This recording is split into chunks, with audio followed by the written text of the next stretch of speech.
Hello friends, welcome to learning Himachal. Learning Himachal के platform पर आपका स्वागत है। आज के सेशन में हम महात्मा गांधी के ऊपर एमसीक्यूज डिस्कस करेंगे। ठीक है, तो महात्मा गांधी इससे भी अलाइड के पेपर में या हिमाचल के बहुत सारे एग्जाम्स में महात्मा गांधी से भी बहुत सारे क्वेश्चंस जो है वो पूछे जाते हैं। ठीक है, तो हम अपने सेशंस में आपके साथ महात्मा गांधी के ऊपर भी क्वेश्चंस आपके साथ लेकर आते रहेंगे, ताकि आपकी जो तैयारी है वो अ, हर एक टॉपिक से आपकी तैयारी जो है वो कंप्लीट होती रहे साथ साथ में। ठीक है, तो चलिए, हमारे पास हमारा फर्स्ट क्वेश्चन है, why education I mean an all round drawing out of the best in child and man body mind and spirit, who has given this definition of education. तो ये एजुकेशन के बारे में किसने कहा था? तो अब यहाँ पर तो हमें पता चल जाएगा कि अगर महात्मा गांधी के बारे में हम क्वेश्चन डिस्कस कर रहे हैं तो महात्मा गांधी जी ने ही कहा होगा, है ना। तो ऑप्शन पढ़ने की भी ज़रूरत नहीं है, लेकिन यहाँ पर बेसिक हमारा ऑब्जेक्टिव ये रहना चाहिए कि महात्मा गांधी की एजुकेशन के ऊपर क्या उन्होंने कहा था। ठीक है, तो उन्होंने कहा था कि एजुकेशन जो है एक ऑल राउंड डेवलपमेंट करे इंसान के अंदर। ठीक है, उनके सिर्फ माइंड को ही नहीं, उनको स्पिरिचुअली भी बिल्ड करे। सिर्फ एजुकेशन एजुकेशन बनकर ना रह जाए, कॉग्निटिव डेवलपमेंट हो इंसान में, ऑनेस्टी वाली फीलिंग आए, कल्चर को इम्बाइब किया हो, ऐसी एजुकेशन को वो प्रमोट करने की बात करते थे। ऐसी एजुकेशन हो जो रीजनिंग को डेवलप करे, है ना। तो काइंडनेस का वर्चू जो है वो ह्यूमंस में डेवलप करे, वो ऐसी ऑलराउंड एजुकेशन की बात करते हैं। ठीक है, कौन? आपके पास महात्मा गांधी। तो हमारा फर्स्ट क्वेश्चन का करेक्ट आंसर क्या हो गया? ऑप्शन नंबर सेकंड जो है। ठीक है, अगला क्वेश्चन हमारा आता है, Gandhi ji called for the establishment of Ram Rajya, Ganarajya, Swaraj, या बोथ ए एंड बी। तो महात्मा गांधी इन सारी स्टेटमेंट में से या ऑप्शन में से किसको जो है वो इस्टेब्लिश करने की बात करते थे? क्या वो राम राज्य की बात करते थे, या गणराज्य की बात करते थे, या स्वराज्य की बात करते थे, या चाहे वो स्वराज हो? ए और सी दोनों ही ऑप्शन जो है वो आपके एकदम करेक्ट हैं। स्वराज का मतलब होता है सेल्फ रूल, तो गांधी जी सेल्फ रूल की बात भी करते थे। ठीक है, और राम राज्य का मतलब है कि फ्रीडम फ्रॉम रिस्ट्रेंट्स, है ना, लोगों की इन्वॉल्वमेंट की बात करते थे, है ना। तो राम राज्य और स्वराज दोनों की बात महात्मा गांधी ने की है। तो आप देखो, अगर ये क्वेश्चन पढ़ा नहीं होगा ना किसी ने, तो सबको लगेगा कि रामराज की बात, रामराज रामराज तो सबने सुना है, तो सीधा ए ऑप्शन जो है वो करेक्ट करके आ सकते हैं, है ना। लेकिन हम आगे का पढ़ेंगे ही नहीं कि स्वराज भी उसमें लिखा हुआ है, और गांधी जी भी स्वराज सेल्फ रूल की बात करते थे। तो ऐसी गलतियां जो हैं वो पेपर में हो जाती हैं, जिनको फिर हम बाद में सिली मिस्टेक कहते हैं, है ना। तो ऐसी सिली मिस्टेक से बचने के लिए हमें एमसीक्यूज़ को प्रैक्टिस करते रहना चाहिए, है ना। तो आपके पास बोथ ऑप्शन जो हैं वो करेक्ट हैं, इसलिए आपके पास फोर्थ वाला ऑप्शन सही हो जाएगा। अगला क्वेश्चन है, who among the following Indian setup the Phoenix institute in an African country. तो किन्होंने जो है वो अफ्रीका में फिनिक्स आश्रम इंस्टीट्यूट जो है वो इस्टेब्लिश किया था? लाला लाजपत राय, महात्मा गांधी, देवेंद्र नाथ टैगोर, दादाभाई नौरोजी। तो कौन थे हमारे? 1904 में उन्होंने साउथ अफ्रीका में गए थे ना महात्मा गांधी, और वहाँ पर फिर रेशियल डिस्क्रिमिनेशन जो इंडियंस के अगेंस्ट में हो रहा था, उसके अगेंस्ट में उन्होंने बहुत आवाज़ उठाई, है ना। और इसके चलते ही उन्होंने फिनिक्स इंस्टीट्यूट या आश्रम जो है वो इस्टेब्लिश किया था साउथ अफ्रीका में। ठीक है, तो Mahatma Gandhi, option number B जो है वो आपका एकदम सही आंसर है इस क्वेश्चन का। ठीक, तो यहाँ पर तो हमें पता चल जा रहा है कि महात्मा गांधी के बारे में लेक्चर है तो महात्मा गांधी ही होगा, लेकिन पेपर में अगर मिक्स करके क्वेश्चन आए तो हमारे को पता नहीं चलता है कि किसने किया था इसको इस्टेब्लिश। ठीक है, तो अगर आपने पढ़ा होगा तो आपको पता होगा, है ना। अगला क्वेश्चन है, who among the following was political mentor of Mahatma Gandhi. Mahatma Gandhi के पॉलिटिकल मेंटर कौन थे? Pheroze Shah Mehta, Gopal Krishna Gokhale, Aurobindo Ghosh, none of the above.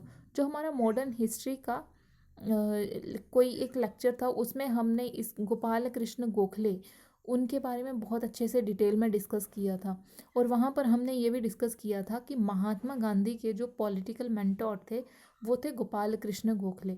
Gopal Krishna Gokhale ही थे जिन्होंने, जब महात्मा गांधी 1915 में साउथ अफ्रीका से इंडिया वापिस आ गए थे, तो यहाँ पर उनको पॉलिटिक्स में इन्वॉल्व होने से पहले गोपाल कृष्ण गोखले ने ही उनको ये सजेस्ट किया था कि आप 1 साल तक एटलीस्ट अपने देश में घूमो और अपने देश को एक्सप्लोर करके देखो कि हमारी कंट्री इंडिया में क्या क्या सिचुएशन है। ठीक है, पॉलिटिक्स को ज्वाइन करने से पहले इसलिए महात्मा गांधी ने भारत को घूमा था। ठीक है, और जानने की कोशिश की थी कि कहाँ कहाँ पर लोगों की क्या क्या समस्याएं हैं। ठीक है, तो कौन थे महात्मा गांधी के मेंटोर थे? कौन थे? Gopal Krishna Gokhale. Option number second जो है आपका एकदम करेक्ट आंसर है। दूसरा अगला क्वेश्चन है हमारा, the concept of basic education was given by.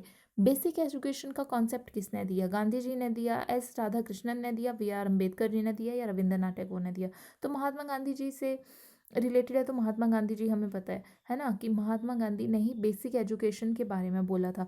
अब एक क्वेश्चन पहले भी आ गया कि एजुकेशन के ऊपर उनके क्या विचार थे, तो वो ऑलराउंड डेवलपमेंट, ओवरऑल डेवलपमेंट की बात कर रहे हैं एजुकेशन के थ्रू, है ना।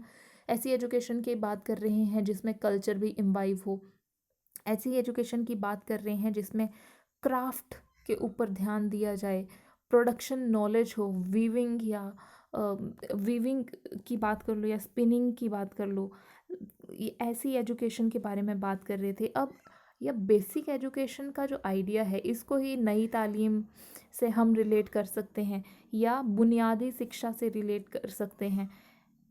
वो कहते थे, महात्मा गांधी क्या कहते थे कि बेसिक एजुकेशन ना बैकबोन है, फाउंडेशन है फॉर कॉमन मैन। और ये तो बात बिल्कुल सच है कि बेसिक एजुकेशन अच्छी होगी तो वो एक अच्छी एजुकेशन फाउंडेशन जो है वो बिल्ड करेगी। ठीक है, तो 7 to 14 ईयर्स के फ्री एंड कंपलसरी एजुकेशन की बात जो है वो महात्मा गांधी करते थे। ठीक है, इसके अलावा हेरिटेज हो, कल्चर हो, इसमें इनकलकेट उसकी बात करते थे। एजुकेशन का जो मीडियम होना चाहिए वो मदर टंग होना चाहिए, ये बात महात्मा गांधी ने करी।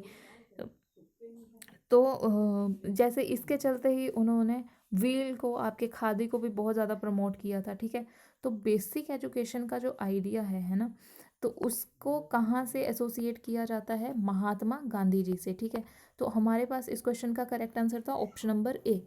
फर्स्ट क्वेश्चन आंसर था आपका। ठीक है, अगला क्वेश्चन है हमारे पास, महात्मा गांधी अराइव्ड इन विच, मतलब कि south Africa abroad the steam ship SS safari. Arrived in, तो कहाँ पर वो अराइव किए थे? इस स्टीम शिप एसएसएस अफारी थे अफ्रीका में। ठीक है, तो जॉन्सबर्ग में, केप टाउन में, डरबन में, या पोर्ट एलिजाबेथ में। तो जब वो गए थे तो वो डरबन में जो है वो अराइव किए थे। ठीक है, तो ये इस तरह के क्वेश्चन अगर आएंगे और आपने पढ़े होंगे तो आपके लिए एक प्लस पॉइंट हो जाएगा, क्योंकि अगर नहीं पढ़ा होगा तो किसको पता है कि वो डरबन में गए थे या जॉन्सबर्ग में गए थे, तो कुछ भी लगा के आ सकते हो, तो फिर नेगेटिव मार्किंग होगी अगर तुक्का लगाओगे। तो आपको पता है कि इस क्वेश्चन का करेक्ट आंसर क्या है? डरबन। तो अब इसका हमें आंसर पता चल गया है, इसको हमें ध्यान में रखना है। ठीक है, स्टीमशिप एसएस सफारी। ठीक, अगला क्वेश्चन हमारे पास आता है, Mahatma Gandhi was first arrested in which railway station of Haryana. देखिए, इस क्वेश्चन के बारे में भी कहाँ पता होगा अगर किसी ने नहीं पढ़ा होगा कि कहाँ पर वो अरेस्ट हुए थे, पहली बार कहाँ अरेस्ट हुए? पलवल में अरेस्ट हुए थे, पंचकुला में, कालका में, या अमृतसर में? तो सबसे पहले उनका जो अरेस्ट हुआ था, है ना, इंडिया में, तो 1919 में जब रॉलेट एक्ट के अगेंस्ट में वो सत्याग्रह कर रहे थे, तो उस टाइम पे महात्मा गांधी का अरेस्ट हुआ था। और कहाँ हुआ था अरेस्ट? देखिए, हरियाणा के फरीदाबाद से कुछ ही दूरी पर एक जगह है पलवल, वहाँ पर उनका जो है वो अरेस्ट हुआ था। ठीक है, तो आपके पास करेक्ट ऑप्शन क्या है? ऑप्शन नंबर ए इसका एकदम करेक्ट आंसर है। ठीक है, तो अब हमें इसको नहीं भूलना है। तो अगला क्वेश्चन है, Gandhi ji established a living community called, कौन सी community, settlement just outside of Durban in 1904। हाँ जी, तो उन्होंने 1904 में, एक पहले भी क्वेश्चन आया था, तो इसका करेक्ट आंसर क्या है कि उन्होंने फिनिक्स जो है, फिनिक्स इंस्टीट्यूट की इस्टेब्लिशमेंट करी थी 1904 में, और वहाँ पर फिर वो रहते थे, और वहाँ पर रहकर उन्होंने अपने साउथ अफ्रीका में जो काम उन्होंने सत्याग्रह चलाया, वहाँ पर रहकर उन्होंने काम किया, ठीक है। टोल्स्टॉय आश्रम भी उन्होंने बनाया था। टोल्स्टॉय आश्रम जो बनाया था साउथ अफ्रीका में, वो 1910 में बनाया था, और फिनिक्स इंस्टीट्यूट या फिनिक्स आश्रम बनाया था वो 1904 में बनाया था। तो इस क्वेश्चन का जो करेक्ट आंसर है आपके पास ऑप्शन नंबर 4, ठीक है। तो ये हमको ध्यान में रखना है। अगला क्वेश्चन आता है हमारा, the process of learning should be as far as possible a pleasurable one and not laborious. These were the words of, देखिए क्या कह रहा है कि तो जो लर्निंग है हमारी, वो एज पॉसिबल एज प्लेजरेबल होनी चाहिए, एक बर्डन की तरह लर्निंग ना हो तो वो सही है, और ना ही लेबोरियस, मतलब कि आपको प्रैक्टिकलिटी को, एक्सपीरियंस को, आपको एक्सपीरियंस से चीज़ों को समझना है, ना कि उनको रॉट करना है या बर्डन की तरह लर्निंग को लेना है। तो ये जो था, अ, ये किसने कहा था, महात्मा गांधी ने कहा था। उनका मानना था कि एजुकेशन जो है, या जो एजुकेशन है या स्टूडेंट्स हैं, वो नेशन बिल्डिंग में काफ़ी ज़्यादा रोल जो है वो प्ले कर सकते हैं, और स्टूडेंट्स को अपनी एजुकेशन को एज अ सीख प्रैक्टिकलिटी के साथ जुड़ते हुए सीखना चाहिए, है ना। और एजुकेशन के बारे में हमने काफ़ी डिस्कस किया है 2-3 क्वेश्चन में भी।